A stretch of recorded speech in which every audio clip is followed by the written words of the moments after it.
There are two kinds of prophecies.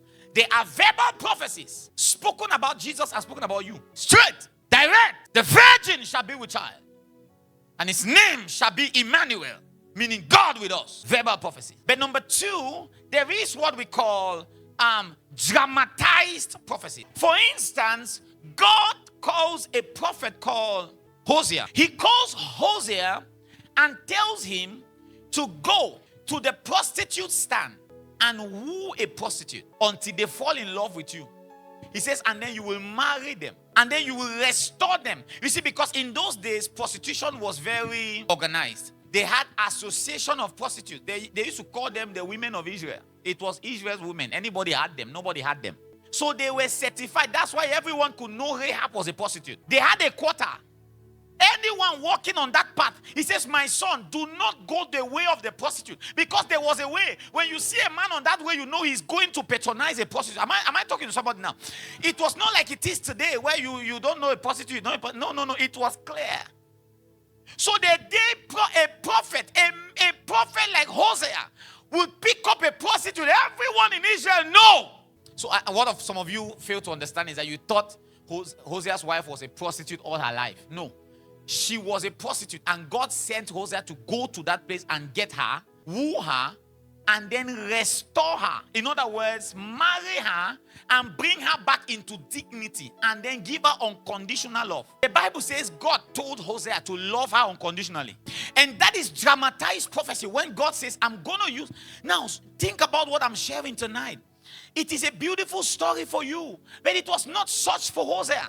Lord, why are you playing with my life? You're trying to use me? He says, yes, I'm trying to use you to tell a story. Which means it's possible for God to use a man. He says, you will go and find that girl and you will restore her. So Hosea showed her uncommon love. Took her to ministrations. My wife is here. You all know her. Baby, come and greet them. God bless you all. They say, mama. Alpha. And Hosea said, hey, stop that. She's now my wife. I've restored her. And it's called dramatized prophecy. And in dramatized prophecy, God will take a canvas and begin to draw and begin to act. Another time you see dramatized prophecy, I remember Jesus said from the days of Moses. Another time you see dramatized prophecy is when he calls Moses and tells Moses to build what is called a tabernacle. And remember, he tells Moses to build it according to pattern. What pattern? It means there was tabernacle in the heavens, and he decided to use Moses to build something that was in the heaven, to tell a story he had written in the heavens. You build a tabernacle like this. You do it like this. Don't make sure nothing is build according to that pattern. And what is this drama for? He says, I want to show the relationship I have with Israel and the way I feel when they go after other men. After other gods. He says, but I will restore them and take them. He's trying to show the salvation of Israel by saying, just the way Hosea restored the harlot and took her in as wife, I will restore you. They'll say, we understand. So I have once taught you in this church about prophetic examples. And now I'm showing you how they are made. Say he will take you through a calamity to teach another generation. God is saying, with Moses, let me show you what he says to Moses. How do I introduce the atonement principle? Okay. Hey, Moses, go build a tabernacle and kill a lamb. Now, notice something about the lamb killing in the Old Testament. They killed the lamb outside, never in the court, and they never carried the lamb inside. Guess what they carried to the inner court? The blood of the lamb. So they killed the lamb outside the outer court. Where was everybody? In the outer court. So everyone that came into the tabernacle stayed at the outer court. So they will kill the lamb in the open. Everyone will see it. The priest will collect the blood and go into the inner court. What is that saying? The lamb was going to die publicly. Everyone will see. But the blood of the lamb signifies the life of the lamb that will be taken into the inner court. So when Jesus hung on the cross, he died publicly, but he went and presented himself to the Father, innermost court, privately. Nobody saw that. The lamb, the body of the lamb never enters the inner court. just the blood. He's trying to paint a picture of atonement.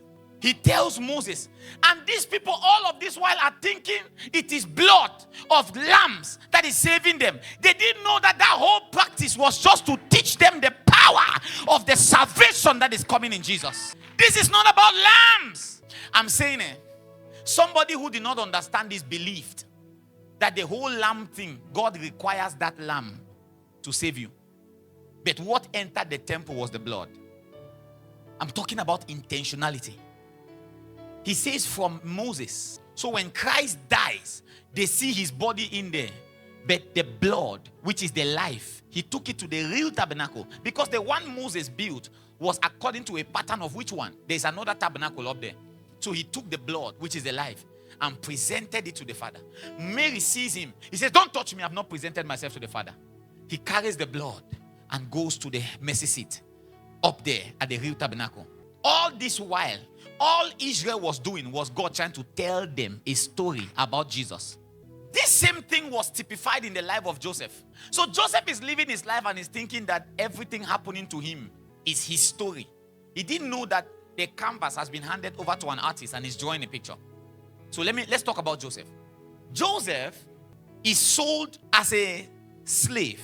Guess where the idea to sell Joseph came from? From his brother called Judah. And hold on. Judah is actually an anglicized word for Judas. It's the same name.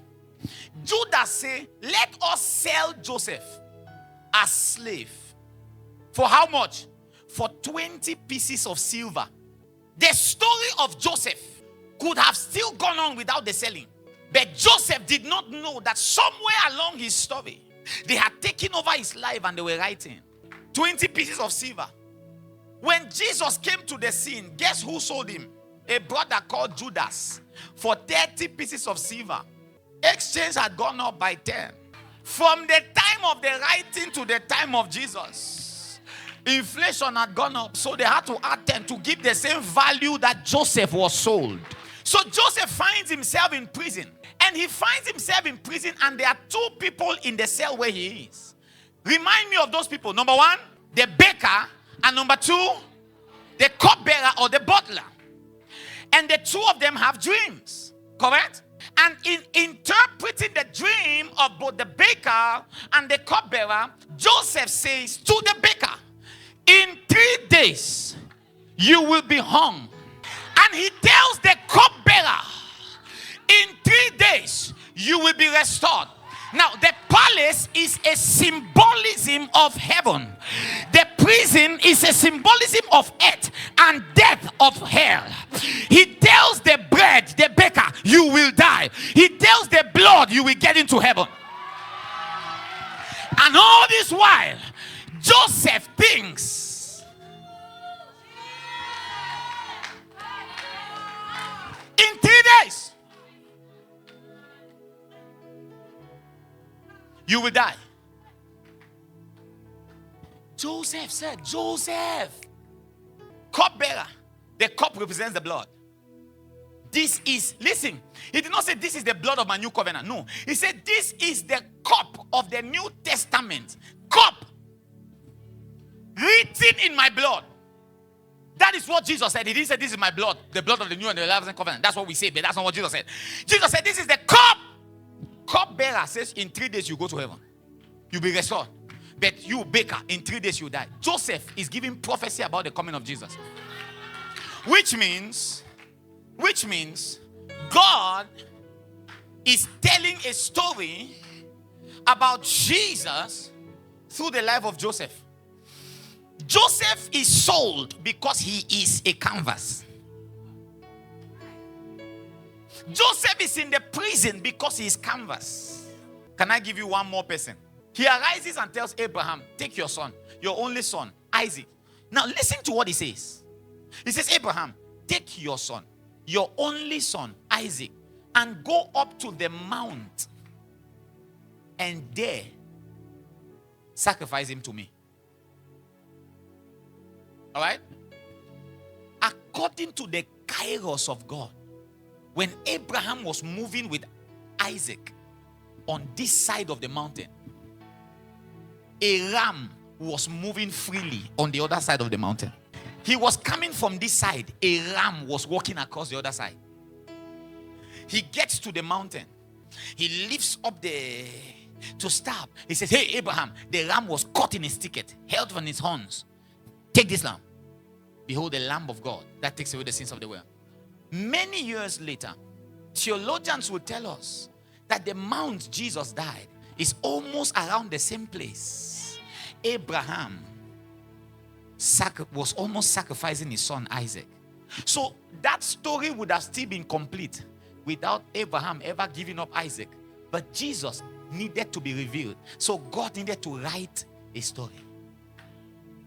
So he intercepts the life of Abraham and writes a chapter. Some of you don't know that some of the things you have seen in your life is an interception for the future generations. He stops the plan and he writes something. I don't know if you understand what I'm saying. So here's my question. I have many others. My question is, did these people know when he was using their lives to write these stories? Did they know? Or they thought this was just my story? Did they know? Did they know that this is what he was doing with them? Or they thought some tragedy just happened to me? I'll tell you something. Some of these things they knew. The people knew that this is for a future generation. Some of them prophesied certain things and they didn't even understand what they were saying. Some of the messages we are teaching, some of us don't even know what we are doing.